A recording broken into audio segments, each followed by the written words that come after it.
تو کوئی بھی قاتل کا سراغ اور پتہ نہ معلوم کر سکا۔ بہرحال اس قاتل نے آپ سے اصرار کیا کہ آپ اللہ کے نبی ہیں، تو آپ ہمارے لیے قاتل کا پتہ کروائیں کسی طرح بھی۔ تو آپ نے رب ذوالجلال کی بارگاہ میں اس حوالے سے درخواست کی، تو اللہ پاک کی طرف سے حکم آیا کہ آپ انہیں حکم دیں کہ ایک گائے کو ذبح کرے۔ جب آپ نے انہیں یہ کہا تو انہوں نے بڑا بظاہر عجیب محسوس کیا کہ قاتل معلوم کرنے کے لیے گائے ذبح کرنا، دونوں کا آپس میں کوئی ربط اور تعلق وہ نظر نہیں آ رہا تھا۔ لیکن بہرحال اللہ کا حکم تھا، آپ نے فرمایا کہ وہ گائے ہی ذبح کرنی پڑے گی۔ اب انہوں نے اس گائے کے اوصاف کے بارے میں پوچھنا شروع کر دیا، اس کی عمر کیسی ہو، اس کا رنگ کیسا ہو، اور دیگر اس کی صفات کیسی ہوں۔ وہ سوال در سوال کرتے چلے گئے، رب ذوالجلال کی طرف سے ان کے سوالات کے جوابات آتے گئے۔ انہوں نے خود ہی اپنے آپ کو مشقت میں ڈالا، مختلف سوالات کر کے اور مختلف اس گائے کی صفات معلوم کر کے، ورنہ اہل علم نے فرمایا اور عام بھی اصول یہی ہے کہ جب انہیں مطلق حکم دیا گیا تھا گائے ذبح کرنے کا، تو وہ اگر کوئی بھی گائے ذبح کر دیتے تو وہ ان کا مقصد اس سے پورا ہو جانا تھا۔ لیکن انہوں نے ایسا نہیں کیا، انہوں نے مختلف سوالات کیے اور گائے کے بارے میں قیودات بڑھتی گئیں، اس کی کنڈیشنز جو ہیں وہ بڑھتی گئیں۔ اب وہ ایسی نایاب گائے عام تو پائی نہیں جا سکتی تھی۔ وہ مختلف روایات میں ایک روایت یہ کہتی ہے کہ وہ کسی بیوہ اور بڑھیا عورت کے پاس تھی جس کے بچے بھی تھے، تو اس سے بھی پتہ چل گیا کہ یہ گائے انہیں درکار ہے اور انہوں نے لینی ہی ہے۔ اس نے پھر اس کی قیمت روایات کے اختلاف سے، ایک یہ بھی ہے روایت کہ اس گائے کو ذبح کرنے کے بعد اس کی کھال کے اندر جتنا سونا سما جائے وہ اس کی قیمت ٹھہری۔ بعد نے وزن کا اعتبار بھی کیا ہے کہ اس سے 10 گنا زیادہ وزن جو ہے سونے کا، وہ گائے کے وزن سے 10 گنا زیادہ وہ بڑھیا نے طلب کیا۔ وہ لوگ بارگاہ حضرت موسیٰ علیہ السلام میں حاضر ہوئے اور عرض کی کہ وہ تو بہت زیادہ قیمت مانگ رہی ہے۔ آپ نے فرمایا کہ بس جو کچھ بھی ہو وہی آپ کو ذبح کرنی ہے اور وہ تمہیں خریدنی پڑے گی۔ بہرحال چاروں ناچار انہوں نے وہ گائے خریدی اور پھر اسے ذبح کیا، اور اس کا کوئی حصہ جیسے کہ قرآن مجید میں بیان کیا گیا، کچھ حصہ وہ اس ڈیڈ باڈی کو لگایا گیا تو اللہ کی قدرت سے وہ شخص زندہ ہوا، اور اس نے پھر اپنے قاتل کے بارے میں بتایا کہ میرا قاتل یہی میرا بھتیجا ہی ہے،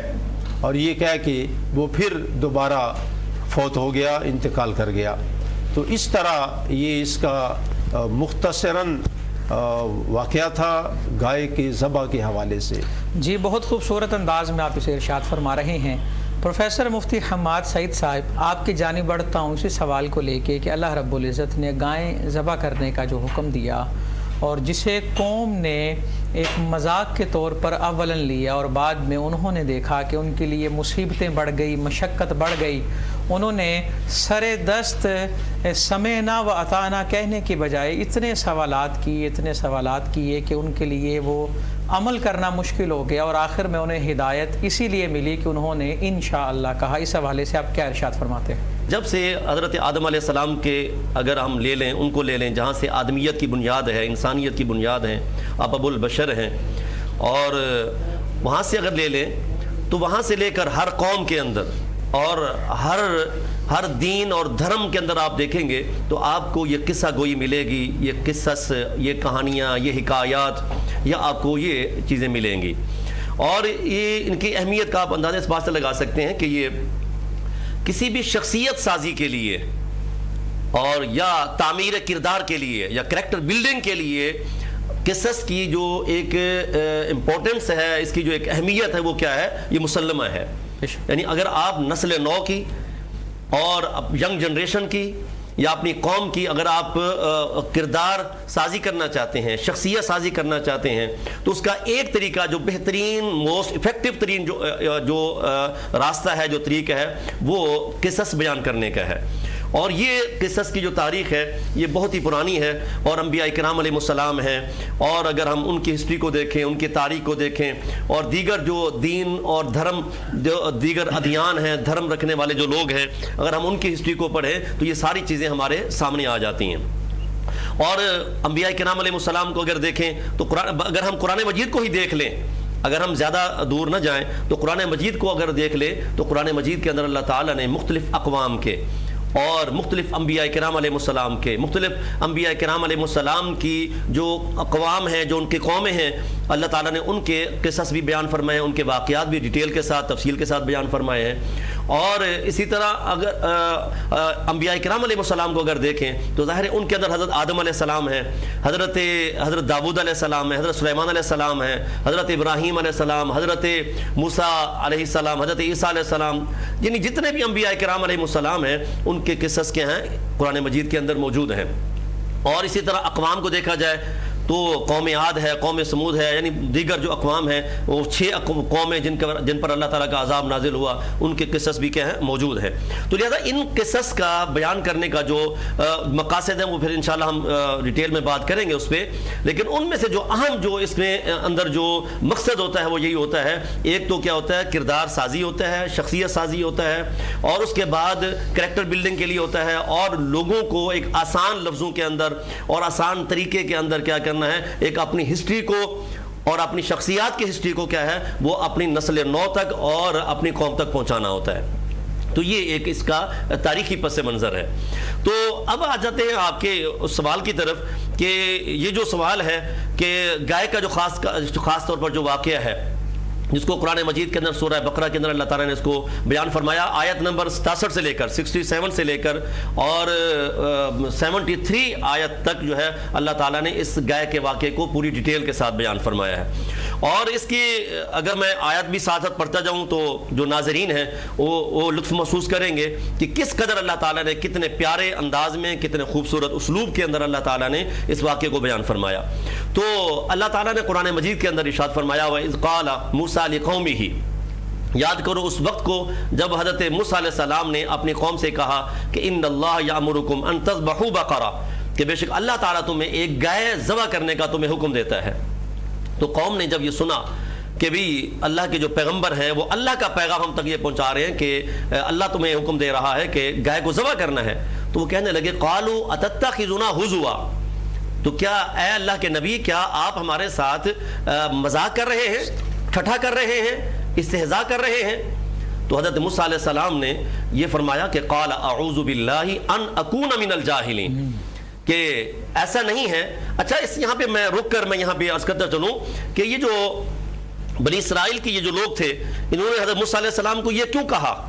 کہ آپ ہمارے ساتھ مذاق کر رہے ہیں، ٹھٹھا کر رہے ہیں یا استہزاء کر رہے ہیں؟ اس کی وجہ کیا تھی، اس کی ریزن کیا تھی؟ تو اگر ہم اس کی تھوڑی ڈیٹیل میں جائیں، تھوڑا ڈیپلی اگر ہم اس چیزوں کو دیکھیں تو اصل مسئلہ یہ تھا کہ چونکہ یہ جو قوم بنی اسرائیل کی یہ جو لوگ ہیں، چونکہ یہ بہت عرصہ مصر کے اندر مصریوں کے ساتھ اور قبطیوں کے ساتھ یہ رہے تھے، اور چونکہ اس قوم کے اندر مصریوں کے اندر اور قبطیوں کے اندر چونکہ گائے کی تقدیس کا تصور تھا اور گائے کو مقدس وہ جانتے تھے اور اس کی پوجا پاٹ کیا کرتے تھے، اور اس کے ہاں مقدس گائے کا یہ کیا تھا، یہ تصور تھا.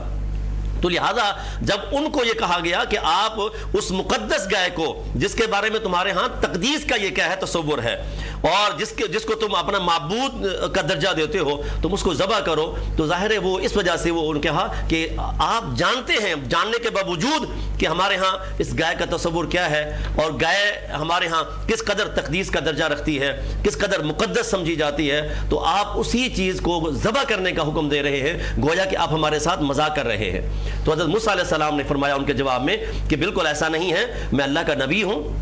میں اللہ کا پیغمبر ہوں، تو جو اللہ کا نبی ہوتا ہے، جو اللہ کا پیغمبر ہوتا ہے، اس کی یہ شان نہیں ہوتا کہ وہ کیا کرے، وہ احکام الہیہ لوگوں تک پہنچانے میں یا تبلیغ دین میں یا اللہ کے حکم لوگوں تک پہنچانے میں وہ مذاق یا استہزاء سے کام لے۔ تو لہٰذا یعنی جس طرح اب اسی سے ایک بات یہ بھی سمجھ آتی ہے کہ کسی بھی مبلغ کے لیے، کسی بھی مصلح کے لیے، کسی بھی عالم دین کے لیے، جب کہ وہ دین کی تبلیغ کا فریضہ سر انجام دے رہا ہو اور اللہ کا پیغام لوگوں تک پہنچا رہا ہو، اصلاح امت کا جو فریضہ ہے وہ سر انجام دے رہا ہو، تو اس کو بھی زیبا نہیں دیتا کہ وہ بھی کیا کریں، لوگوں کے ساتھ مذاق کریں یا ٹھٹھا کریں۔ یعنی اس کے اندر سنجیدگی کا ہونا ضروری ہوتا ہے، متانت کا ہونا ضروری ہوتا ہے، اور اس کے اندر جتنا اپنے آپ کو یعنی نیوٹرل رکھ کے، غیر جانبدار رکھ کے اور سنجیدگی کا مظاہرہ کیا جا سکتا ہے، تو غیر ذمہ داری سے بچ کر سنجیدگی کا مظاہرہ کرتے ہوئے لوگوں کو اللہ کا پیغام پہنچانا ہوتا ہے۔ اس لیے حضرت موسیٰ علیہ السلام نے یہ فرمایا تھا انی اعوذ بک ان اکون من الجاہلین، کہ یہ میں ایسا نہیں کر سکتا کہ میں یعنی جو جس طرح کا جاہلوں کا رویہ ہوتا ہے، جس طرح کے جو لوگ راہ راست سے بھٹکے وہ لوگ ہوتے ہیں جن کو بات کرنے کا سلیقہ نہیں ہوتا، وہ رویہ ان لوگوں کا ہوتا ہے۔ میں اللہ کا نبی ہوں، میرا یہ رویہ یا میرا لہجہ یہ نہیں ہے، نہ ہی میرا یہ انداز ہے، نہ میرا مطلب نہ مقصد تھا استہزاء کرنے کا، اور نہ ہی میرا مذاق کرنے کا یہ میرا مقصد تھا۔ جی، بہت خوبصورت انداز میں آپ گفتگو فرما رہے ہیں اور واقعے کو آپ نے سٹارٹ کیا، اور اس بات پہ بڑی شرح و بسط کے ساتھ بات کی کہ حضرت موسیٰ علیہ السلام نے کہا کہ میں اللہ کی پناہ میں آتا ہوں اس چیز سے کہ میں جاہل ہو جاؤں، یعنی کہ استہزاء جو ہے، کسی کی سنجیدہ بات کو مذاق کے اندر لے جانا، اسے حضرت موسیٰ علیہ السلام جہالت کہہ رہے ہیں، اور جہالت سے بچنا چاہیے۔ اور باقی آگے کا جو واقعہ ہے اس کو خلاصتاً تو مفتی محبوب صاحب آپ نے بیان کیا ہے۔ اب ہم چاہتے یہ ہیں کہ ساتھ ساتھ اس کے پس منظر پہ بھی روشنی ڈالی جائے، اور ساتھ اس سے حاصل ہونے والے جو نصیحتی پیغامات ہیں ان پر بھی روشنی ڈالی جائے۔ مثال کے طور پہ اب دیکھیں نا، اللہ کے ہر کام میں حکمت ہے کہ اللہ رب العزت نے اس واقعے کو قرآن کی آیتوں میں بیان کر کے قیامت تک کے لیے محفوظ کر دیا کہ اس کے اندر مشعل راہ، جس طرح ہم نے گزارش یہ بھی پہلے بھی بات کی تھی کہ کثرت سوال سے بچنا چاہیے۔ اور قرآن کا اگر انداز دیکھیں تو اللہ فرماتا ہے اے ایمان والو، ایسی چیزوں کے بارے سوال نہ کرو کہ اگر تم پر وہ ظاہر کر دی جائیں تو تم پر گراں گزرے۔ تو مفتی صاحب میں آپ سے یہ جاننا چاہتا ہوں کہ کثرت سوال سے بچنا، یا کیا ایسی چیزیں ہیں جہاں ہم زبان کو بند رکھیں اور جو حکم دے دیا گیا اس پر عمل کریں؟ کیا عام بندے کے لیے اللہ کی حکمت جاننا زیادہ ضروری ہے یا اس پر عمل کرنا زیادہ ضروری ہے؟ جی، اس میں سب سے پہلی بات تو یہ ہے کہ بندہ مومن کے ایمان کا تقاضا یہی ہے کہ جب اس کے سامنے اللہ اور اس کے رسول کا فرمان آ جائے تو پھر بلا چون و چرا وہ اس حکم کے سامنے سر تسلیم خم کر دے،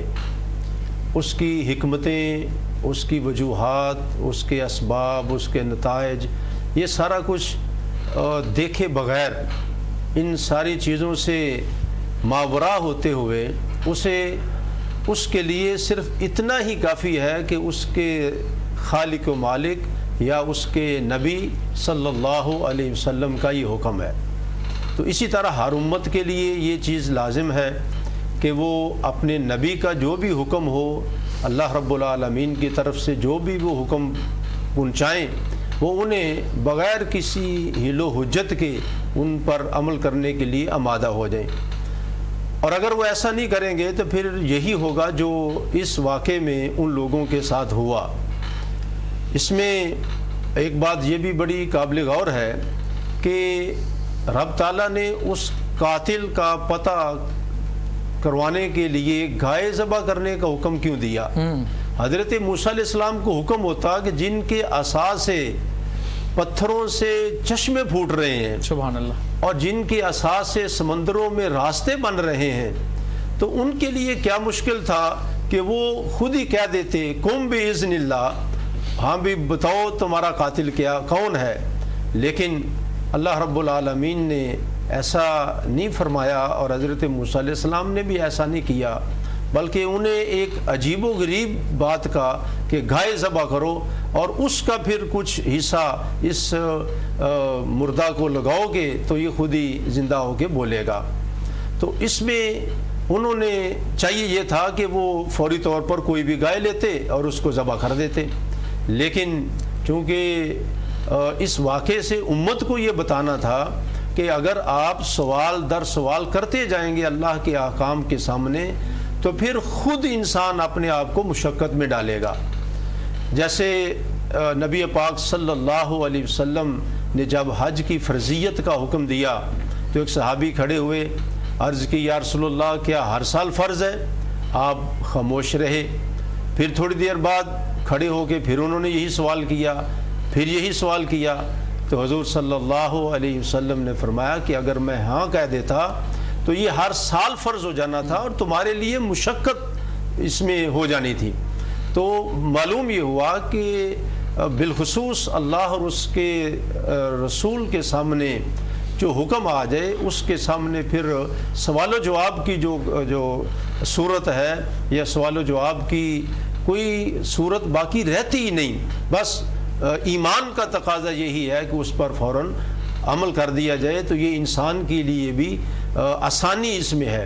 اور انہیں گائے کا جو حکم دیا گیا ذبح کرنے کا، اس میں ایک حکمت یہ بھی ہے کہ ان کی جو حجت بازی ہے اس کا بھی آنے والے لوگوں کے لیے ایک سبق بنے، بھی تم نے ایسا نہیں کرنا، وگرنہ ایک معمولی قیمت کی گائے کی پھر سوال و جواب کے بعد آپ کو بہت بھاری قیمت جو ہے وہ ادا کرنی پڑے گی۔ اس کا مطلب کہ اگر سوال جواب کرتے جاؤ گے تو پھر خود ہی اپنے آپ کو مالی طور پر بھی اور دیگر حوالوں سے بھی مشقت میں مبتلا کرو گے۔ تو انسان اور مومن کے لیے یہی سب سے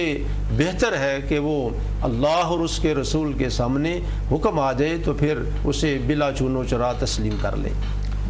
جی بہت خوبصورت انداز میں آپ ارشاد فرما رہے ہیں کہ اللہ کی حکمت پر ایمان لانا ضروری ہے، کہ اللہ نے فرما دیا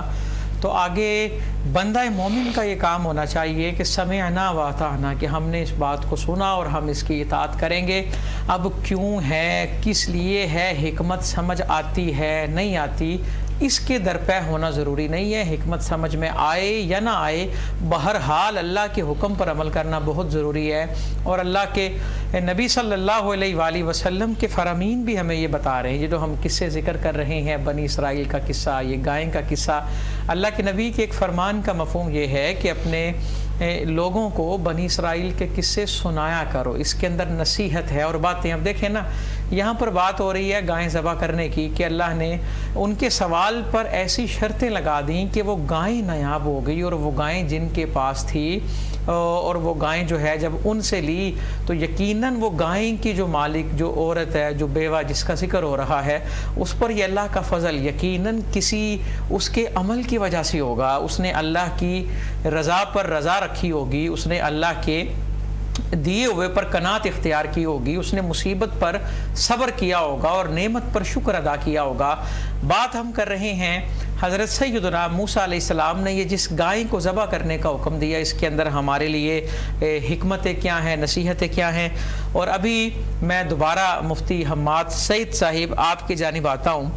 اور آپ سے یہ سوال کرتا ہوں، چونکہ آپ کی گفتگو یہاں پہ آ کے رک گئی تھی کہ حضرت موسیٰ علیہ السلام نے اللہ کی پناہ مانگی کہ میں اللہ کی پناہ مانگتا ہوں اس بات سے کہ میں جاہلوں میں ہو جاؤں، اور پھر اس کے بعد حضرت موسیٰ علیہ السلام نے اپنی قوم سے مزید خطاب کیا اور سوالات ہوتے رہے اور اللہ کی طرف سے جوابات آتے رہے۔ کیا یہ سوالات ان کے اس چیز پر مبنی تھے کہ وہ اس عمل سے راہ فرار اختیار کر رہے ہیں، یا اس کے اندر اور باتیں جو ہیں وہ پوشیدہ؟ اس حوالے سے آپ کیا ارشاد فرماتے ہیں؟ جی قبلہ، یہ اس حوالے سے جو اللہ تعالیٰ نے ان کو یہ حکم دیا حضرت موسیٰ علیہ السلام کے تھرو کہ اللہ تعالیٰ تمہیں گائے کے ذبح کرنے کا حکم دیتا ہے، تو اگر جس طرح آپ نے فرمایا نا کہ اگر ان کی نیت نیک ہوتی اور ارادہ ان کا ٹھیک ہوتا، اور اگر وہ اللہ کے حکم پہ عمل کرنا چاہتے تو ظاہر ہے تو وہ ڈیٹیل میں نہ جاتے اور مزید کویسچن نہ کرتے، کویسچن آنسرنگ نہ کرتے، مزید جناب سوالات در سوالات کا سلسلہ شروع نہ کرتے۔ لیکن چونکہ ان کی شروع میں چونکہ ان کے ہاں اس کے تقدیس کا یہ نظریہ تھا، مقدس گائے کا نظریہ تھا، اور ایک تو وہ اس سے راہ فرار اختیار کرنا چاہتے تھے، اس وجہ سے انہوں نے بار بار سوالات کیے، بار بار جناب انہوں نے کویسچن آنسرنگ کی۔ ایک تو یہ بات ہے، اور یعنی پہلے انہوں نے پوچھا جناب اس کی عمر کتنی ہونی چاہیے، اللہ نے فرما دیا جناب اس کی عمر جو ہے وہ نہ وہ اتنی بوڑھی ہو نہ اتنا بالکل بچیا ہو، بلکہ وہ درمیانی عمر کی ہو۔ تو اب یہ بات بھی ان کے لیے کافی ہو جانی چاہیے تھی۔ دوبارہ پھر انہوں نے سوال کیا کہ قالوا ادع لنا ربک یبین لنا ما لونھا، ہمیں یہ بتا دیں اس کا رنگ کیسا ہو۔ پھر حضرت موسیٰ علیہ السلام نے پھر یہ فرمایا کہ اللہ فرما رہا ہے کہ وہ اس کا جو رنگ ہے وہ شوخ زرد رنگ کی ہو،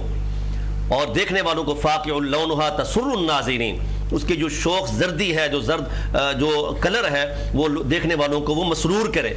قبلہ مفتی صاحب، میں یہاں پہ آپ کی گفتگو کو روک رہا ہوں چونکہ وقت ہوا چاہتا ہے ایک بریک کا، تو انشاءاللہ اس مختصر سی بریک کے بعد حاضر ہوتے ہیں اور آپ ہی سے ہم اپنی گفتگو کا سلسلہ جو ہے وہ دوبارہ شروع کریں گے۔ ملتے ہیں اس مختصر سی بریک کے بعد۔